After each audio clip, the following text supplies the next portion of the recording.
Hi, and welcome to this bonus Q&A call. So this is the second one of today's. We had a great call this morning as well, and you'll be receiving the recording to that one, and we had a great discussion there. So as usual, I invite you to chat below with your question that you'd love, or issue, challenge, topic area that you love to discuss here together on this call. And it could be a strategic question: which direction should I go and why? It could be a tactical question. Oh, I have a specific question about Facebook ads. How do you do this particular thing? Or it could be something for feedback. Hey, I'm really thinking of launching this, or I'm thinking of marketing that. What do you think about this or that? So any of those are great. Or it could be a question that's clarifying something that you saw in one of my courses or one of my videos or whatever it is. Clarification is great as well. So chat below the video. If you're live here, if you're watching this as a replay, welcome to you, and you'll be able to see the discussion we had. If you look at the notes below the video as a replay, there are timestamps for when we talked about what. So you might want to just jump to the topics that you're interested in. So to start with, I have somebody here who had emailed me a question in advance. Mary is here, so that's great. And we'll go ahead and take your question first. So Mary, feel free to unmute if you want to fill us in on anything detailed. But the overview of your question is that you have several offerings that are for several different audiences. And you have confirmed that they are different audiences. And you're kind of starting to feel a bit overwhelmed with these different areas. And I don't know if you want to give us any details on these things. Yeah, most specifically, I always knew there were two aspects of my business that had to be kept separate. One very much geared towards people writing books, one of them geared more to the topics of the wild soul, which are the work of my own books and retreats and workshops. And then I have this other book, which I'm writing, but is also a training program, which is connected to the wild soul, but it's just for women. Mm. And so I'm creating another, this would be my third website. And I'm going, how do I create content for three different websites? It's just, I'm overwhelmed. Yes. And I have two on WordPress that I want to bring over to Squarespace because they've been hacked yet again. And I was even wondering, George, if maybe I need like a portal. Yes, right. I don't know. Yeah, it's a great question. And I know some of you are also working with different niches, and you have you're multi-passionate. So first of all, I congratulate your move to Squarespace. If any of you are wanting to move away from WordPress, if you're happy with WordPress, stay with it. And if you're doing well with it, great. WordPress has a lot of benefits. But if you're wanting to move away from WordPress, I would recommend Squarespace.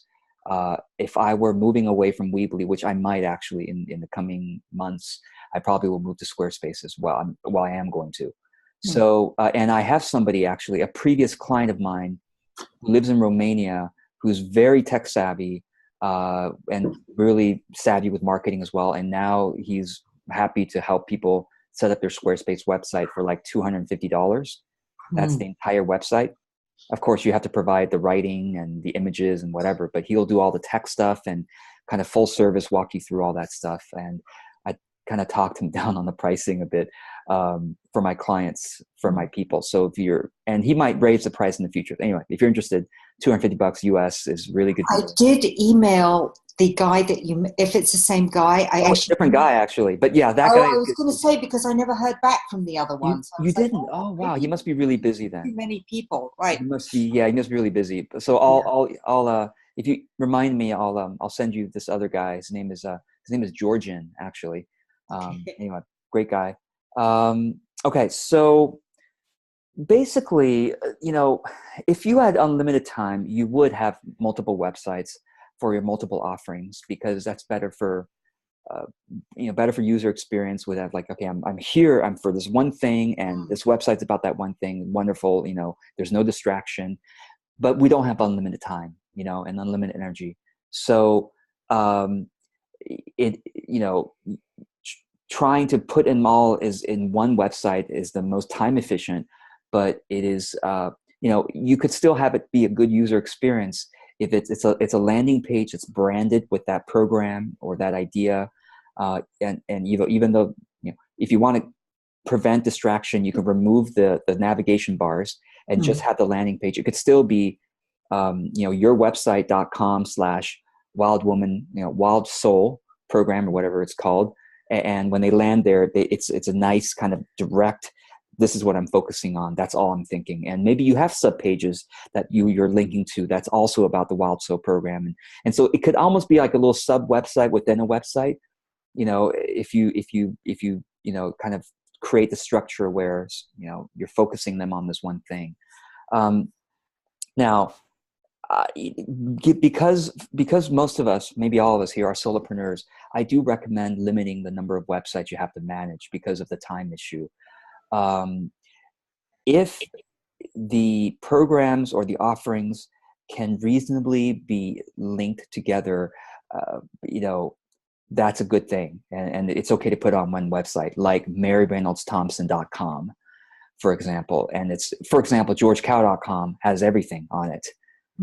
Even though most people like look to me for marketing advice, but some people look to me for productivity advice. They don't actually care about my marketing stuff, but my productivity stuff is on my website too. But I see them as linked enough, it's enough where really my ideal client wants both. And so that's why I link them on one website. I'm starting a side project right now on spiritual mentoring. And if I were going to make that public, I would also put that on georgecow.com, probably, because I'm too lazy to have more than one website. That's the reason. And if, when I'm promoting my side project, I'll have it as georgecow.com/spiritual, whatever. And that's the portal for all my spiritual stuff. It'll have my blog on, my spiritual blog posts on there, my spiritual programs, everything will be there. So that's how I'm going to handle it, as having these side projects. However, if you really feel like it might be awkward for your writers to see about the Wild Soul, I don't know if it's awkward or not. Yeah, it doesn't make sense. Okay, see, if it doesn't make sense, then having two separate, I was just talking about this morning, with someone else on that. It's like this might sound like a silly example, but let's say I'm a life coach, and at the same time, I'm also a really good plumber, okay?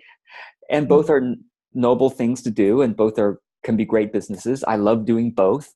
Sometimes I love doing the plumbing, and sometimes I love doing the life coaching, but it wouldn't make sense to put it on one website. They're too different. I mean, one person might actually need both, but it's like, you're coming into my house to do my plumbing. I don't want you to be coaching me right now, and if you're coaching me, I don't want you to be talking about, hey, you need help with your sink. It's a different thing. So this may be the same situation you have with your two offerings. So if that's the case, what I'm hearing is not 3 websites. I'm hearing 2. Yeah. So may I ask a question? Sure, is it sure, okay? yes. I don't want to take up too much time. Yes. If you do the George Cow thing and then you have this spiritual mentoring, yes. when people come to your site, yes. how will they find out about the spiritual mentoring side of it? Okay, this is great. I'm glad we're talking the specifics of it. Most people are not going to come to your main site. You have to realize this. Most people are only going to come to the specific, that's what they're going to find. Realize this, the pragmatics of this. 80% of the time, whoever is landing on that page found it because that's what they're looking for. They're not looking for the main page.com. Almost nobody's doing that, right? No, I mean, unless somebody's looking at my background, right? Let's say they found me through my marketing on the spiritual mentoring stuff.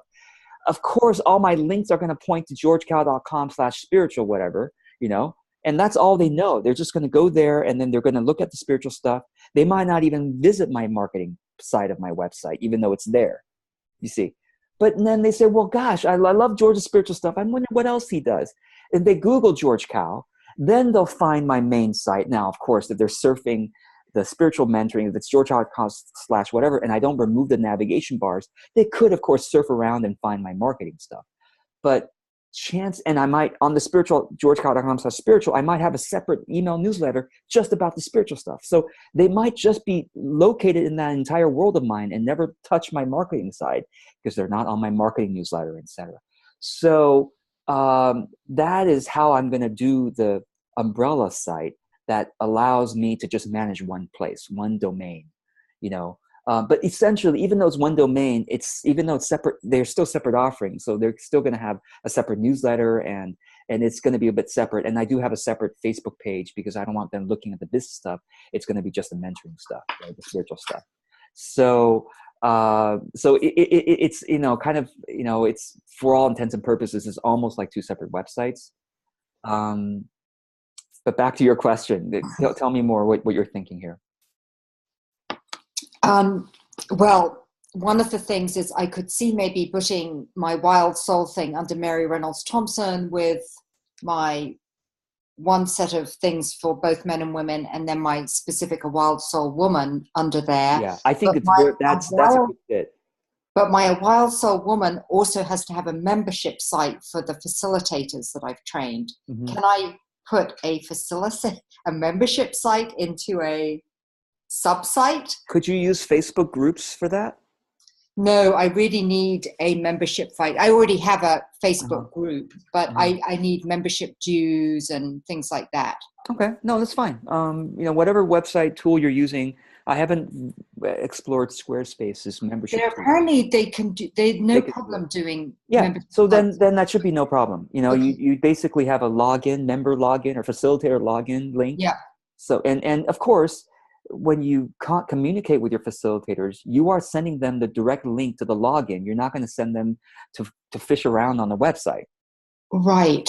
So you send them directly, exactly, to the login, to the membership site. So just as we think through the pragmatics, where do people see the communication? They're going to get the right link. They're not going to have to fish around and navigate around, you know? Okay. So I'm good. I think I'm good. Okay. All right. Yeah. I really want to see what you do. Yeah, I know. But my spiritual mentoring stuff is private and anonymous right now, because I'm working on, those of you who don't know, I am doing an experiment to see what it's like to build a brand new audience without the benefit of an existing audience. Because a lot of people in my audience are building a brand new audience, and I want to have a beginner's mind, and I want to do it from scratch. So I'm not telling anybody about this other thing. And in that side project, I don't mention my name at all. It's under a pseudonym. So people have no idea who I am. And I'm just talking about my spiritual stuff. And so I am building a brand new audience there. It's kind of exciting. Okay. So thank you. Thanks, Mary. And if anything follow up, feel free to chat later. So welcome everybody. And I'm just going to take the questions from the top of the chat, and we'll just kind of keep going here. Okay, so Jeanne says, about Facebook advertising, how much time should you wait until you boost a post? What criteria do you use for deciding when to boost a post? Great. And by the way, I always copy and paste the question again in the chat just for my own timestamp purposes, so I know when I started a topic. Okay, so basically, if you don't have an audience yet, you boost the post right away, okay? If you have an audience already on Facebook, then you boost a post after a couple of days of seeing if the post is welcome, you know, is understood. It's, you know, you're connecting with that piece of content is connecting with your audience. If that piece of content doesn't connect at all, maybe it's not a good idea to boost it, because it might just be wasting money. So you kind of see the initial reaction, basically, if you have an audience already. And by what I mean by an audience is whenever you post something good on your Facebook page, do you notice at least a couple of likes? Then you're like, oh, well, there's some life here. People are paying attention. If you get at least a couple of likes when you post something good, then you know that they're paying attention. You're reaching people who actually want to engage. But if no matter what you post, you barely get a single like, then you don't have an audience. Even though you may have 10,000 fans on Facebook, if you know, which I have seen lots of people do. They use what I consider to be ineffective Facebook marketing advice, and they spend advertising dollars on Facebook to get page likes, which is a feature. You can do that. But the problem with getting a lot of page likes is you tend to get a lot of fake likes, or people who, even though they might be real people, they're not really engaged, not really wanting to engage with your content. So I prefer to use Facebook advertising dollars to boost content rather than getting page likes, because with content, you get organic likes. You get people who are really going to like your things, who come to your page and like it after they see your content. So anyway, long story short, hope that helps, Jeanne. A question on that, George? Yes. Yeah. I noticed I just put up a Facebook. I put up a post about myths in the acting world. And what I noticed is there were people reached and then there were clicks as opposed to likes. What's the difference between the click and the like? The click is, did you have a link to your website or a link somewhere? No. It was, I put up a post. Should I every time on the post have a link? No. Whenever I'm building an audience and I'm doing when I'm building an audience, even with my main business or my side business, I prefer to do status updates only, long status updates with my writing, with my thoughts, just like it sounds like what you're doing here, without any links. Okay. Because that's called native content, and people who don't know you yet will tend to like native content more than having to click away and go to some other website. So no, I think you're doing the right thing. I'm not when you say clicks, what that might mean, because I'm not seeing your screen, so I'm not knowing exactly. But that probably means that they clicked see more or continue reading to read more. So that probably is what that means. That's exactly right, because it was long enough that you would have to click to read the rest of it. So there you go. And so I saw that I compared it to some of the others that I'd done, and I saw right away, like the first day there were 6 or 7 clicks, as opposed to other ones started out the first day 2 clicks. Oh, so there you go. That meant a good sign. So I went ahead a couple days later, and I've done a $10 post to a specific market. Great. Excellent. Okay. Yes. Good. Yes. I look forward to hearing how it goes. Okay. Thank you. Wonderful. Great. All right. So the next question that I'm seeing here in the lineup is from Kat. And Kat wrote, I have 2 to 3 different offerings: one-on-one coaching, group coaching, single sessions. Which service do I focus on marketing? And do I do the free or paid workshops, to funnel the clients in? Great. And Kat, feel free to unmute if you want to. Hi, George. Hi. Find you here. How's it going? Good. Oh, I don't see you on video. You don't have to show your video if you don't want to. It's okay. So so is funneling even a thing still? Because that's the old method that I've learned in marketing, is to offer something free, and then you get them to pay low end, a tripwire or whatever, and then you offer something big. Yes. So that's what I'm familiar with, and that's where my question is coming from. Yes. And if I'm doing that, am I going to offer my group program or my one-on-one? Because they're both, my one-on-ones are lucrative, and I also want to do the group. So where do I start? Yeah, totally. So the reality of this is that the only right answer to this question is to experiment. Because for some people, their group program takes off. It's the right fit for their audience. For some people, the one-on-one really, really is. Well, I mean, so your one-on-one and your one-off sessions are similar enough where I would say if I were choosing between the two, I would probably market. Well, it depends on how warm the audience is. If the audience is really warm, you can invite them to the one-on-one ongoingly. If the audience is coldish, coolish, then you would invite them to the single session because it's a lower risk. So can I tell you what's worked for me? Sure, yeah. What's worked is that I do a free teleseminar, Okay. or I do a live workshop for $20 or something. And then at the end of it, I offer a free one-on-one session with me. Yes. And then we get on the phone, it's the clarity call or whatever you want to call it. And then the only thing I've ever done is offer a very high-end service. For the most part, I would say 95% of the people that I speak to really, really want to work with me. Wow. But it's the price point that usually stops them. Okay. So I've noticed that I'm like, why don't I offer something at a lower price point? Yeah. So some people do say yes to the high end one-on-one, but I'm wondering if that should still be my strategy, and also have a lower end. Have you tried, once they get a sticker shock about the premium package, to offer them a lower package? Have you tried that? I have not. I have not. Well, there you go.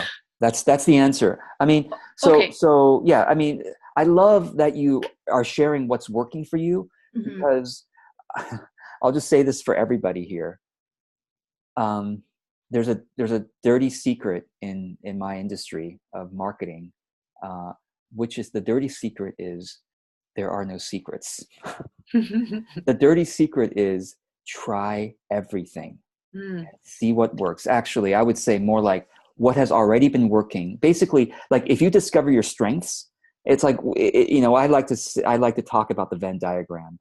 I like to make it a more of a spiritual thing. Like your calling, right, is where your deep, missing the quote here, but it's like where your strengths meets the world's deep hunger is where your calling is. That's the intersection.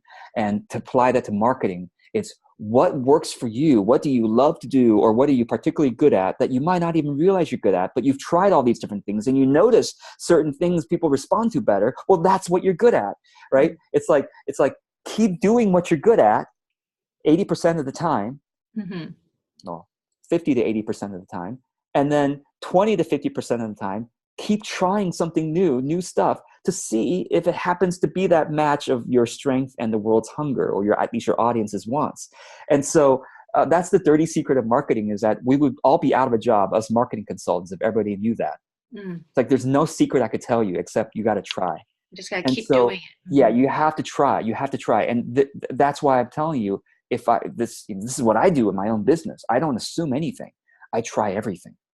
And so for you, what I'm hearing is working is the free teleseminar. If you enjoy doing that, do that.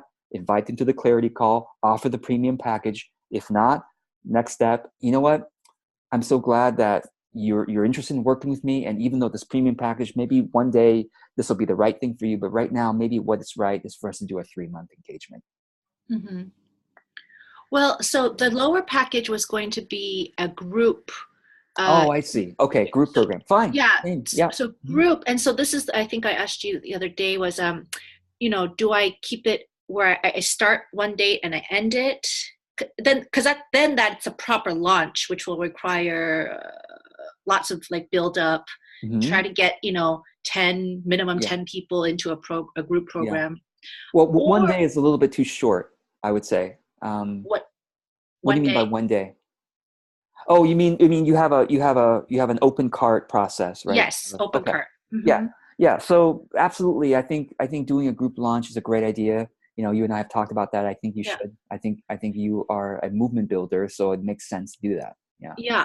And so do you think it should be an open cart and closed cart, or do you think it should be like a continuous thing where I can continually invite people to have clarity sessions with me? I think publicly it should be closed cart. And then privately you can invite them. Oh. So have a public launch with an open and closed cart period. And then in your private conversations, you can say, I typically don't open this for another year or for another 6 months or whatever it is, but I want to actually privately invite you to join at this time. Okay. Does that make sense? So there are secrets. Well, it's more like things that we've tried that maybe might work. Yeah. No, I see where you're going with that. Okay. And would you say after the cart closes, 1 month or so, maybe 30 to 60 days, it's okay to invite new people in? What would you say is like pushing it? No, I mean, you can invite people in any time. I don't think there should be a time limit. I really don't. I mean, for example, I have a 1-year group program, that started beginning of this 2018, and then it's going to end, in December. And I'm still enrolling. I mean, now the group is literally full beyond, breaking point. But I'm somebody, I saved a spot for somebody who's going to start in a couple weeks. And so they're going to get 2 months of the, or 2 or 3 months of the group. Yeah. Which in my mind, and I think in theirs, is like, great. I'm going to get to really try the group before the 2019 round. Oh, okay. So yeah, I don't think there's, you could, I mean, whatever's reasonable. If you're going to enroll them at, with 3 weeks left to go of the group, and if you think that's a real good taste of the group, then that's great. Then they can re-enroll in the next round. Okay, and so you just charge them the what's left. Yeah. Like exactly. Oh yeah, exactly. Okay. So I just keep making up a new PayPal button when someone joins. Originally, they joined. The PayPal button was for 12 months of Masterheart, and when someone joined this month, now it's for 4 months. I created a new PayPal button, 4 months of Masterheart, and so it's really simple. It takes another couple seconds. Oh, got it. Okay. Yeah. All right. Great. Okay, thank you, George. You're welcome. Thanks. Okay, so SJB Creative, is that Sharon? I'm not sure if it's Sharon, but So I'm going to just copy and paste your question in here. Okay, so Sharon says, I have 2 online presences, one based on my art and creative endeavors, and the other one is my creative coaching practice. Online, I express myself in third person in the coaching practice and first person as my creative art. I'm wondering if it would be more effective communicating with people in the first person as part of the coaching practice. By the way, my Facebook, Instagram, etc., is identified as the name of my company, not my name. So I guess that means the third person, right? Sharon, is there anything else you want to say about this? Give us more context or anything like that? Oh, your mic's not working. No problem. Okay. I'm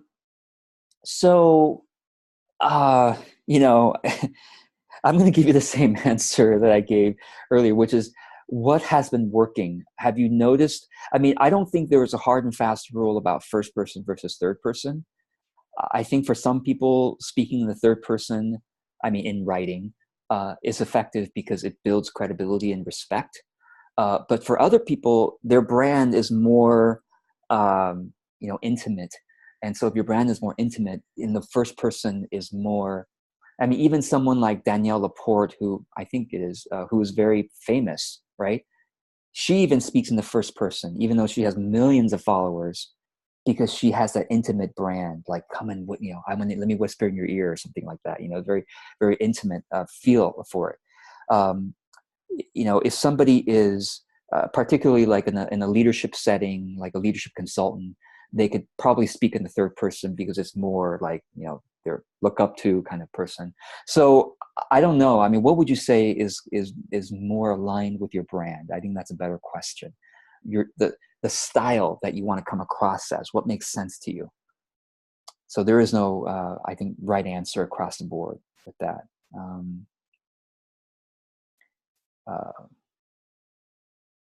And Mary says, I do both with my Write the Damn Book website, a professional bio as well as a more personal one. So yeah. Sharon says, it can go either way. I feel more comfortable first person. Well, if you feel more comfortable first person, I think that's probably the thing I would vote for, because more comfortable means that you'll be more authentic in your marketing, and that tends to have a better effect anyway. So great. Good. Thanks. Okay, so next question is from Stacey. And Stacey wrote, I am new to online business. I have a full-time job and I need to make the most of my time since I am doing this solo. I'm becoming overwhelmed by all the content that people say I need. Blog posts, feels that she's not good at writing, newsletter, social media content, Facebook, Twitter, Instagram, Pinterest, and then the content from my Facebook page and my Facebook group. Do I need all this? What's the best way to cut down on creating all this content every single month? Well, Stacey, I'm glad you asked, because with my side project, It's like I have a full-time, it's like I'm in your situation, because with my side project, get this, I only allow myself 2 hours per week to work on my side project. So I don't know if that's like you. You probably have even more than 2 hours a week to work on your business, right? Well, I only have 2 hours a week for my side project. And already I've been only doing this for 2 months, and I've already got a couple hundred engagers on my Facebook page. Pretty darn good. Well, I know what I'm doing, right? But so if you want to take a page from my limited time and how I'm building this thing, I don't even have a website. Not yet. I only have a Facebook business page for my new thing. And I only write one thing a week. That's all I have time for. That's all I have time for. I have one piece of content per week. That's 2 hours, right? You know, I have to write the damn thing, right? I have to plan for next week's content. You know, and then I edit the past week's content, and then I boost the post to the right audiences. That takes me 2 hours every week. So, and, you know, Mary asked, you know, so what do you think, what about video blogs? Don't they take less time? Yeah. I started out with my new project doing video blogs, boosting those to new audiences. And I noticed that nobody liked my videos. So I quickly pivoted after a couple of weeks of doing videos, 2 or 3 videos, boosting them like that. That was a waste of money. Nobody liked it. Maybe a few people liked it after $70 of boosting this video. Because I have so little time, I'm throwing money at the problem. I'm spending $300 a month, $300 a month on this side project just with Facebook ads. $300 a month on Facebook ads for side project. 10 bucks a day, basically. So after 2 or 3 videos, nobody liked it. I started trying the writing, and they liked it a lot more. I get dozens of shares for every piece of writing now on that Facebook page, which is why my audience is growing so quickly there. So even though I think I'm better on video, right? You know, people who don't know me yet don't like to watch me on video. So, you know, even with my main business, I've noticed that to be the case. My main business, my marketing business, I boost only my writings to cold audiences, people who don't know me. And then for my warm audiences, I boost my videos. I make you all watch my videos. Right? But now that you know me a little bit, now that you trust me, you like my writings a little bit, now watch my face. You know, I force my warm audience to watch my face, watch my videos, because videos, of course. Why? It's because I think I'm better on video in terms of authenticity and like impact, and it builds trust more quickly than through writing. It's a higher bar of entry, and you know, for all those reasons, I think video is better to really warm people up. Once they're warm enough to pay attention to you on videos. So, so Stacey, I have no newsletter yet. I don't have time. I don't have a website. So no website, no newsletter, no Instagram, no Twitter, no Pinterest, no Facebook group, only a Facebook page. That's all I'm doing. So really, that's what I'm doing, because I know that works. I know it's powerful. It's the easiest way to target and build a new audience. Obviously, of course, my next step after I allow myself more time on that side project would be to start an email newsletter. That would be the very next thing. And I wouldn't even have a website yet. Don't have time to build a website. So I would just use MailChimp or ConvertKit. I'm liking ConvertKit more and more, but I'm still on MailChimp, so I'm probably going to stick with that because I know that software. So I would just create a MailChimp landing page. MailChimp can do the landing page. I don't have to have a website. Just create the landing page on MailChimp. So have them opt in if they want to receive my best stuff once a month. That's it. And my newsletters that I send to you all hopefully are receiving my email newsletters. If you're not, please go to georgehowe.com/email, or it's georgehowe.com/newsletter. Both go to the same place. And my monthly newsletter on my main business and my weekly newsletter, either one, they only take me 10 minutes to do. So if it's a monthly newsletter, 10 minutes once a month. That's all it takes. Check out my newsletters. Why does it take 10 minutes? You'll see. Because it is that simple. All I do is copy and paste from the stuff I already wrote. I already wrote stuff. I just copy and paste into my newsletter. I copy paste part of it and then link to read the rest. That's why it takes me 10 minutes.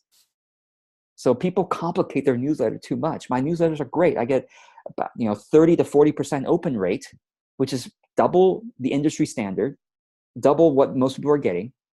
And my click rates are 5 to 10%, which is like 4 to 5 times the industry standard. So my newsletters are working, and it takes me 10 minutes, people. Right? So Stacey, I hope this is encouraging for you, that you can, if I can do it in 2 hours, I don't know how much time you have. You have 4 hours. I'm sure you could make it work. So, Stacey, if you haven't already seen my blog post on my 10-year plan, I'm following my own 10-year plan on my side business. 10-year plan. I'm going to put that in georgecow.com/blog/10-year plan. I'm basically following that. And if 2 hours a week, the first year, the year one plan can be done in 2 hours a week. And then year two, obviously, as I start getting clients, I'm going to have to do 4 hours a week, maybe, or 5 hours a week. So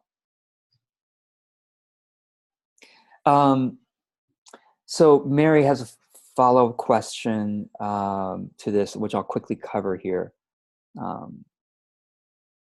And by do them so quickly, you mean the writing?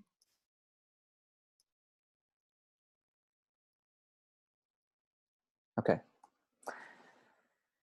I do them so quickly because a couple years ago when I started writing, I had for context, right? Before 2016, I would say, I had writer's block my whole dang life. I think part of the writer's block, ironically, was because I have an English degree from Berkeley, and really top-notch university, top-notch English department, but it scared the hell out of me. I got so intimidated. I was intimidated already in high school. Well, I was intimidated because I immigrated here from another country. I started early being the inferior person in communication and being bullied in class because I was so quiet. You're like, George, quiet? Yeah, I was the quiet, dorky, well, I'm still dorky, but I was the quiet, dorky one that was bullied because I was so quiet all the way through elementary school. I hated talking and I hated writing, and that carried all the way through high school when I was a terrible writer. I was able to lucky enough get into Berkeley because of, luck, great luck, and I was good at math. I should have gone into a math degree, but anyway, English degree. And I hated my English degree because I hated writing. I hated my essays, and I swore never to write a single word after college. And then I got into marketing. Terrible, right? Terrible choice. So in marketing, you kind of have to write, but so I never wrote anything. If you try to find my writings before 2015, they're not there. So I built a business for 7 years, 7 years, right? From 2009, so 6 years without writing. All my writing was only like pulling teeth, writing, marketing copy to sell something. I did minimal amount of writing just to try to sell something. That's all I did. And then 2015, I kind of woke up and realized that content is king. And I forced myself, I started doing videos because I was okay talking by that point. So I started doing videos first. I still hated to write. And out of a sense of courtesy for my video watchers who don't want to watch because I don't want to watch people talking. At that point, I really didn't just want to watch somebody talking. I want to just give me the idea, give me the idea in just a few words, right? So out of the sense of courtesy for somebody like me who doesn't want to watch me talking, I basically quickly jotted down on my phone. Okay, for those of you who don't want to watch this video, here's what I basically said. And I basically, if you don't want to watch this, I basically said this, outline point 1, point 2, point 3, blah, blah, blah. And with that kind of casual attitude of like, I'm not trying to write, I'm just trying to summarize what I basically just said with no big deal. Nobody's not going to Nobel piece of writing, right? I called it casual, consistent action. The power of casual, consistent action. And doing 100 videos and doing, no big deal. I'm just basically what I said, my phone is such a small screen, so it doesn't intimidate me. And the big blank computer screen intimidates me, right? Small screen like that does not intimidate me because I see the words going by really fast as I'm typing, right? Because many of us are used to texting or writing on our phones. So that's how I overcame my writer's block, with not caring what I wrote. And after 100 times of doing that, I'm like, oh, well, you know what? Let me try moving to the computer now and doing my casual writing. And that's what I started doing in 2016. I moved to the computer. I started typing away. And as you know, by 2017, I'm now comfortable looking at a blank screen and just go, hey, I'm going to just try writing something here. And now 2018, put me in front of a blank screen, I'm still scared. And that's the key, right? And those of you who are writers know what I'm talking about. I still look at a blank screen. I still go, how the hell is something going to come out of this blank screen? So I still am scared every day that I write. But what I've practiced now, the muscle of ignoring that scaredness, that fear, that how the hell is this going to happen, the muscle of ignoring those voices has gotten really, really strong. So I basically I'm scared, don't know how this is going to happen, but I'm just going to start typing. And of course, now the muscle of typing and having it come out being okay is also quite strong. So that's how I get it done so quickly. And also deadlines, right? I had a mentor in college that I'll never forget what he said. He said, George, deadlines focus the mind. Deadlines focus the mind. So that's a mantra that we always used to say. So I have 2 hours. I have no time to dilly-dally with my side project. So yeah, focus the mind. So in a way, for Stacey and everyone else who might just be building a side thing with limited time, it's kind of a blessing, because you don't have time like the rest of us to waste with, oh my God, I'll try this. Well, I'll try that. Hey, everyone says I should do this. You have no time. So you have to do one thing, and you're going to be doing it. So. And Mary says, my problem's a little different. I'm a writer and I teach writers, so I have to write beautiful pieces and they take time. So I'll tell you my actual rhythm for my side project. I don't boost it right away. What I do is I have a 3-step process for my writing for my side project. Step 1, I brainstorm the following week's piece. Brainstorm. Okay, what might I want to write about? I might outline a few things. And then next week comes around, I do the writing. I only have 2 hours, 1 hour of it for writing. Write it casual. I post it. And then the following week, I go back and edit what I wrote in the previous week. I make it more beautiful. I make it more interesting. And then that's when I boost it. So I have a 3-step process for writing. And I think that's what makes my writing better, I think, is having multiple sittings for a piece, but not too many sittings, right? Because I don't have time for that. I just have 3 sittings. That's it. So,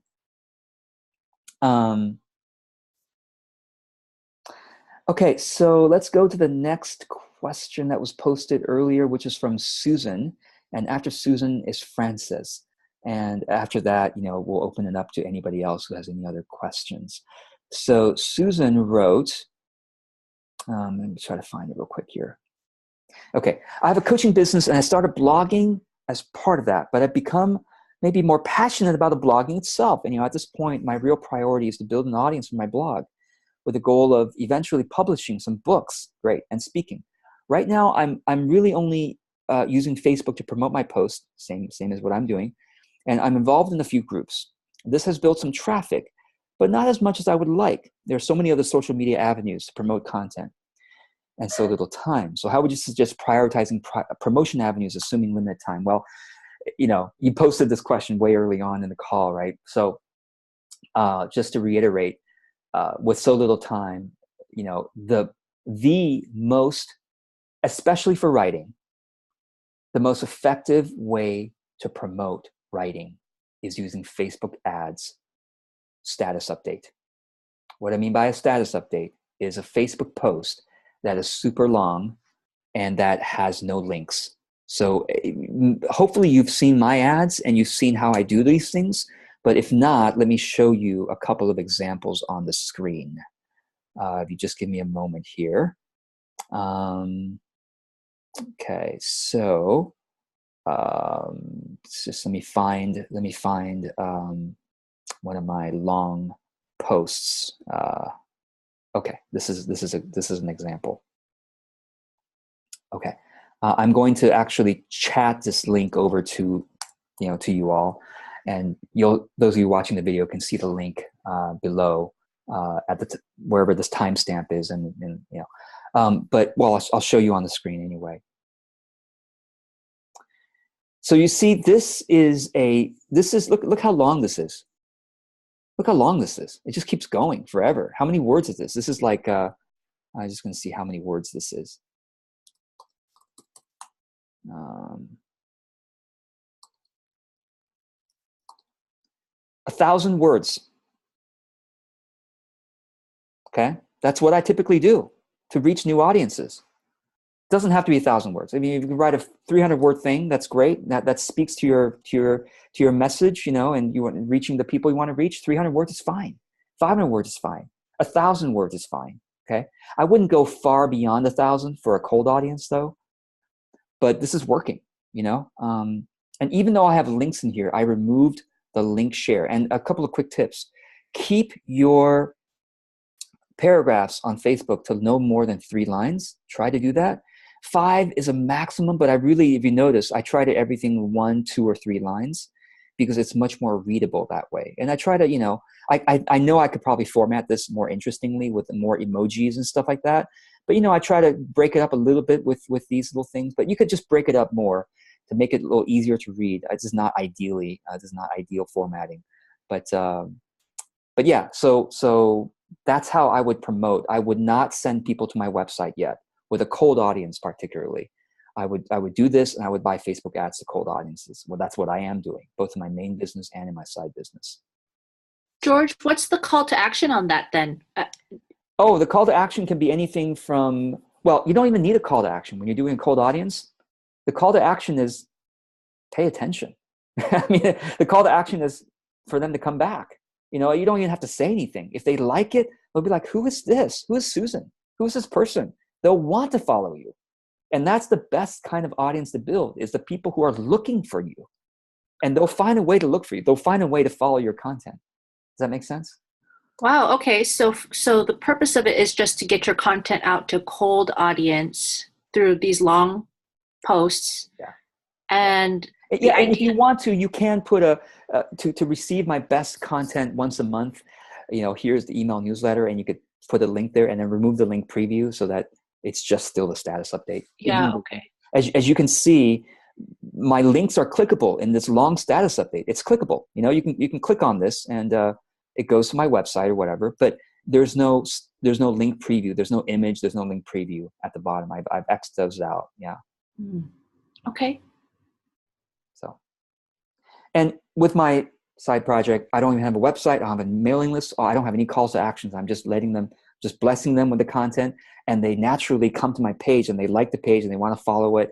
And organically now I'm getting like 20 to 50% reach organically, because they actually looking for that stuff. So I think that's the best kind of audience. And Susan says, how do you remove link previews? Well, let me show you. When you're posting on Facebook, I'll just pretend I'm just posting here on Facebook. Okay, so I posted in this long thing, right? And the link preview shows up. If I have a link in there, the link preview will show up. Sometimes there's an image on top of this link preview, and you X out the image and you X out this very faint white X, right? You faint white X underneath the status update is the link, or the gray box, the link preview. If you X that out and then you share it, this becomes a status update without a link preview, even though it has links that are clickable. So. And just a warning on that, if you make any edits on that post, the link preview will pop up again. It may pop up. Thank you for that. Yes. Yeah, then you just exit out again. Yeah. And once you boost a post, you won't be able to edit the post again. So just be careful. This is why with my new writings, I'm doing this 3-stage process where after I edit the previous weeks, then I boost it, because I want at least 1 iteration or 2 iterations before I boost it. So George, I have I like to do these long posts, and I usually I'll get like 200 or 300 likes from my personal page. Yeah. So awesome. Do you think I should just copy and paste it, and of course edit it, and then put it on my business? Yes. If you have a strong following on your personal, I mean, those of you who take my Facebook course or just hear my talk about Facebook know that I'm strongly in favor of the Facebook business page. But some of you have strong followings on your Facebook personal profile, and you should copy and paste. Don't share or anything. Just copy and paste on both places.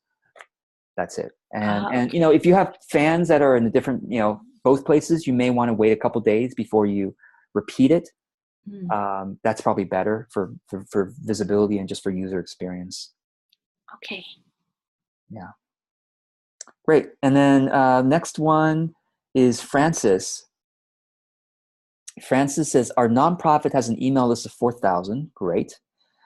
And I love that we can load them so no one sees them to select them to boost. Oh, right. You can put them on Facebook. You can put those 4,000 people, upload them as a custom audience on Facebook ads so that they can see your ads when they're on Facebook. And yeah, that's what I do as well. It's a wonderful thing to do. What do you think if we make some posts encouraging them to share our post to get a bigger audience? When we do that, some people who don't know about us would also see the post, but we really need to activate our 4,000 volunteers to help us get visits to our site. Seems if we do not boost it to others until we get real visitors, would that be? Okay, yeah, so so essentially what you're asking is, for some reason I can't paste it. Okay, Francis, Q.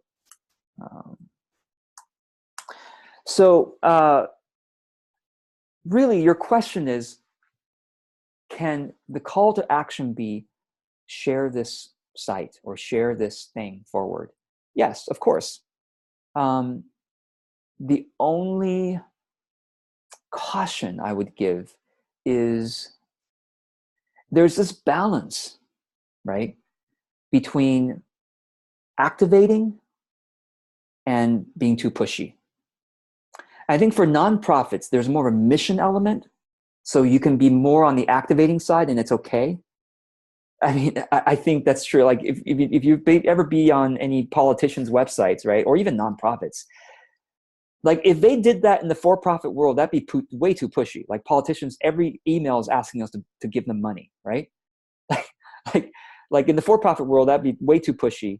But in the nonprofit world, it works because there's a mission element to it, and they can be more on the activating side that doesn't feel pushy. So I guess what I'm thinking is if we load the 4,000, if we get permission from the coordinating group to load the 4,000, it's hidden away. Nobody ever sees that list. We don't. Right. See it, people don't see it. It's just a group that we can boost to specifically. So if we want, it's not a Facebook group, but it's called a custom audience. Custom audience, yes. Boosting group or something. Audience, it's an audience. Yeah. An audience. Okay. If we do a post and we boost it just to them and we don't boost it anywhere else, some people will see it, but mostly it'll go for sure those people. Yes, exactly. It's the 4,000 who are going to see it. Generally, I find that with warm audiences, you'll probably pay around $10 per 1,000 people reached per impression. Meaning, if you want to reach 4,000 people, a single impression, they'll cost probably $40. If you want them to see it twice, 2 impressions, $80, right? Something like that.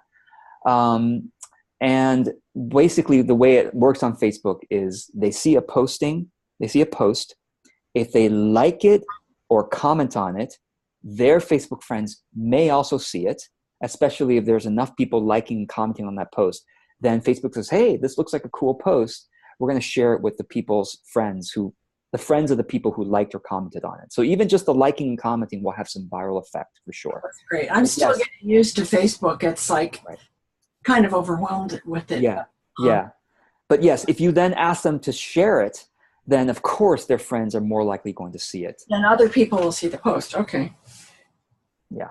So what you're saying is if Susie Q, who is on our list of 4,000, sees it and likes it, then automatically, without her sharing it, her friends will see it, or does she have to share for them to see it? No, it's the share is a stronger signal, okay, to Facebook's algorithm to show it to Susie's friends. But simply the liking and commenting is a signal that Susie's friends may see it. It's a weak signal, but it gets stronger if that post has an above average number of likes and comments compared to your other content. So the algorithm is complex, but it tries to show the purpose of the algorithm is to show people what they will probably like and want. So when you hit share, I know this is very naive early Facebook person. Oh yeah, it's fine. But if they hit share, it automatically puts it out to some of their people. It's not like they hit share and they have to put in all their friends' names that they're sharing. No. Yeah. If they just share it, it just automatically is seen by some of their friends. Oh, okay, great. Yeah. But we can also educate our people through emails to. Oh yeah, of course. And also, don't forget that you can do what's called a lookalike audience. What's that? So, are you in my Facebook training, by the way? Yes, I've done the first thing. Oh, you've just done the first. Okay, if you keep going, if you keep going, you'll learn about the lookalike audiences. Basically, once you upload the 4,000 or however many your email subscribers are, those of you who are listening and watching this, you can upload as few as 100, right? And then you can use, after you upload it, that's called a custom audience. It's uploaded people. The second step is then to create a lookalike audience. It's literally called a lookalike audience. You click create audience, click lookalike, and then they will say, well, what's going to be your source audience, the seed audience for us to create people who look like this. So you choose your email subscribers as your seed or source audience. You choose what countries you want to find people who look like this meaning who are like this by interests. And then Facebook will then create it's called a 1% audience, meaning they will find you within the United States or whatever country you want, the 1% of Facebook users who are most similar to your email subscribers. That is awesome. That's going to be a good, the nonprofit is very shy of using the internet, and I've been more and more trying to get more and more action, and I think that point will be a good one to make when we're discussing this with the coordinating committee, saying that we want to find people like us. Exactly. Yeah, and 4,000, that's a lot of data. And it's complete. Well, they probably don't all have Facebook.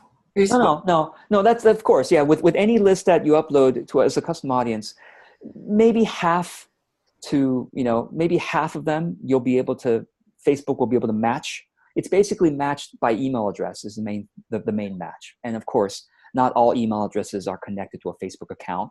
Even if I give you my email address, that might not be connected to my Facebook account, so you might not be. So it's a little bit complicated, but it's all private. That's the thing. It's all secure and private. Yeah. Awesome. Oh, I love it. Now I can't wait to do the next sessions. Absolutely. Give it a try. Notes. Thanks. Yeah, you're welcome. Thanks. So that's it. We're at the end of the hour. I hope this was useful for you. I'll be sending out the replays for both of today's bonus Q&As tomorrow. And there will be timestamps so that you can see when we covered what. And, I welcome you to come to my next month's bonus Q&A. It's always, at this point anyway, first Wednesdays of the month at these times, 9 a.m. Pacific and 6 p.m. Pacific. You're welcome to come to both if you want, by the way. Feel free to do that. And, as long as you purchase one of my courses within 3 months, you can come to that month's Q&A call. So with that, thanks for being here. Thanks for your engagement and your questions and most of all, your dedication to building your own business and your mission. So keep going. It's going to work. You're going to find people who love your content, love your offerings. Just keep going. So, all right. See you in the future course or Q&A call. Bye, everybody. Thank you. Thank you, George. Thanks. Thank you. Bye. Bye-bye. Hey, Diana, call me. Yeah, keep in touch. Yeah. She's really